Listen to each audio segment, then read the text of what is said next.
welcome to the Cannabis Investor. My name is Alyssa Boston, and today our guest is Steve Giblin, CEO of TransCanna. Hi, Steve. How are you doing today? Good, Alyssa. How are you? I'm good. Thank you. Thank you very much. You're welcome. We're so excited to have you on the channel. Could you please give me a quick pitch on the company? If you only had 30 seconds, how would you describe TransCanna? TransCanna is a premier cannabis company that is headquartered in Vancouver, British Columbia, but has all its operations down in California. We grow a premium cannabis product through lifted farms, and we have several SKUs. We also have Sol Days, which is an edible product, and we plan to grow out throughout the state of California. Wow, that's amazing. Sounds great. So we elevate people's lives through healing and happiness. You know, people will get happy when they smoke our products or eat our edibles, but also we plan to get into the medicinal side to alleviate pain. Awesome. Looking deeper into the company, what brands and products do you currently have? We have all the lifted products, which has lifted Lotto. It has peanut butter breath. It's got a whole different SKUs, and those are very successful. As a matter of fact, they're in such high demand, we only sell to 5 dispensaries because they buy all the product we produce. So extremely high demand. So we're very happy with that product. We have Sol Days, which is the edible product, and they have products that range from spicy mango to more lemon and natural flavored. But everything's organic. Everything has natural sugars only, no added sugars. So it fits very much with the California lifestyle. And actually, we hit a whole range of customers that we have surfers that are having edibles and enjoying being out in the sun, up to senior citizens that want a lighter dose to help them go to sleep at night. So we sell a lot of products and to a broad scope of people. That's awesome. Yeah, it's fun. With the saturation of grow licenses and the prevalence of illicit growers, can you explain your strategy to focus on the middle of the value chain? Sure. One of the things that we do, or are about to do, is we have a 200,000 square foot facility in Modesto, California, that will manufacture, grow, and distribute cannabis products.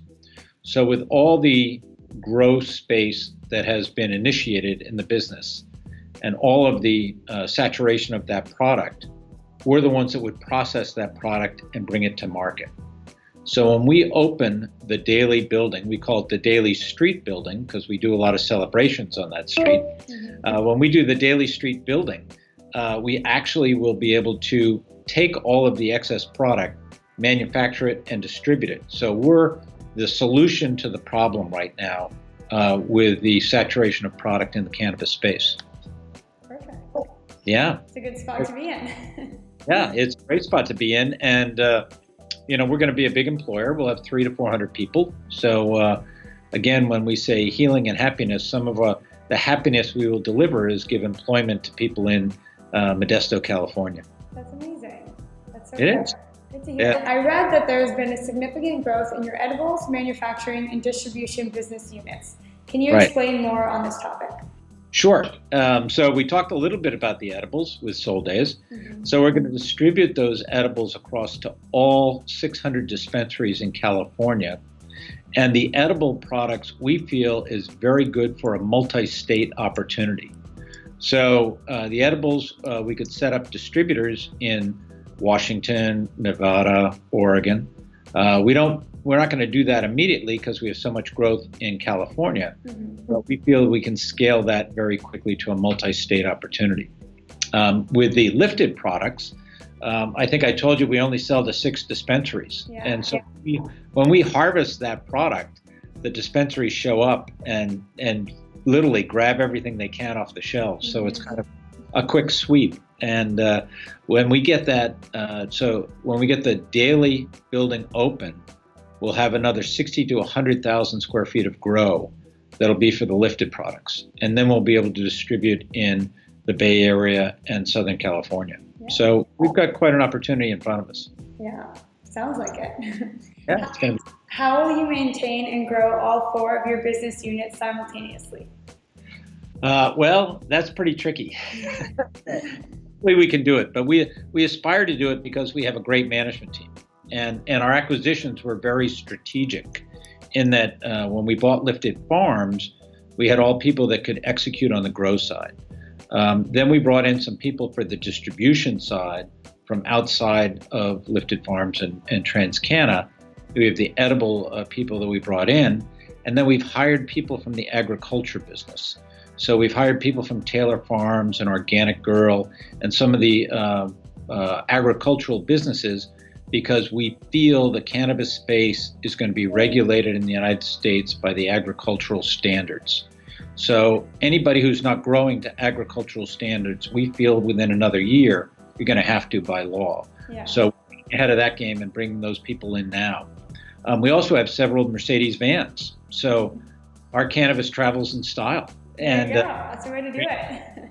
So if you're a Lifted Farms cannabis flower, and we package you up and we put you in a small jar, we actually bring that product to our distribution points in our Mercedes vans. So we have the grow, the manufacturing, and the distribution, and we're growing all 3 simultaneously. That's amazing. Yeah. That's great. Yeah.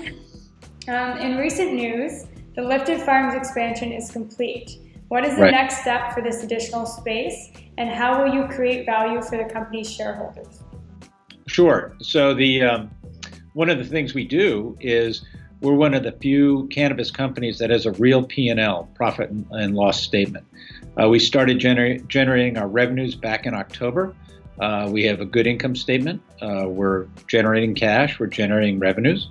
Now with the 10,000 square feet open at the Lifted Farms, we're actually going to expand it another 3,000 square feet for manufacturing and holding some of the biomass that we're purchasing from other farms.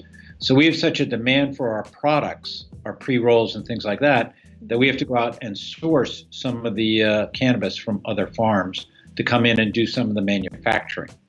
And when we open the daily building, 200,000 square feet, we're going to have a lot more space to do that. So it's leading into our complete strategy with the daily building.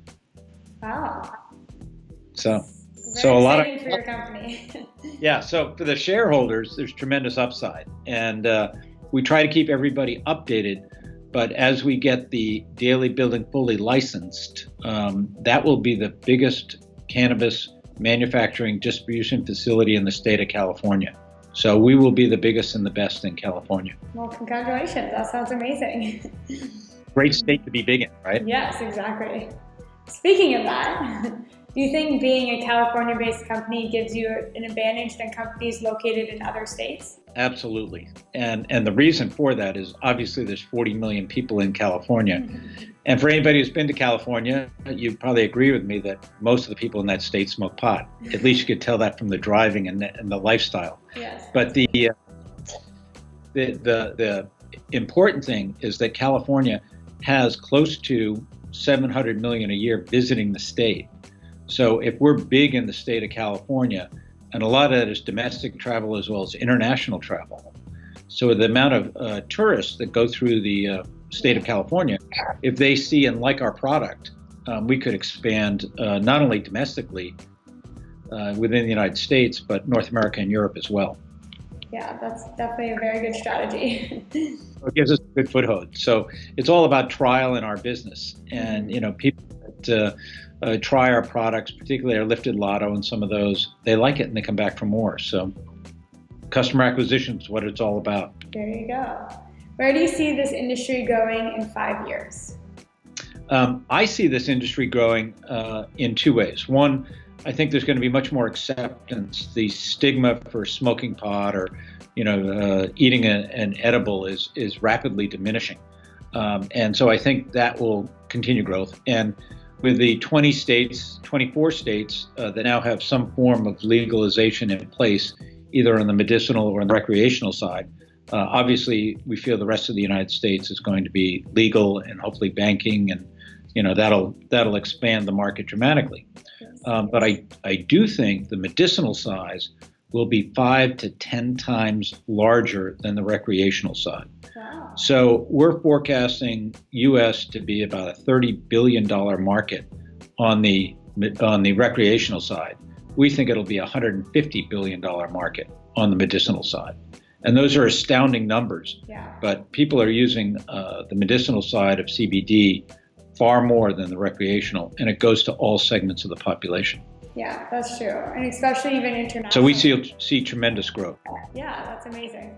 All right, how can investors get involved and where can they find out more information? Well, certainly you can go to our website, transcanna.com.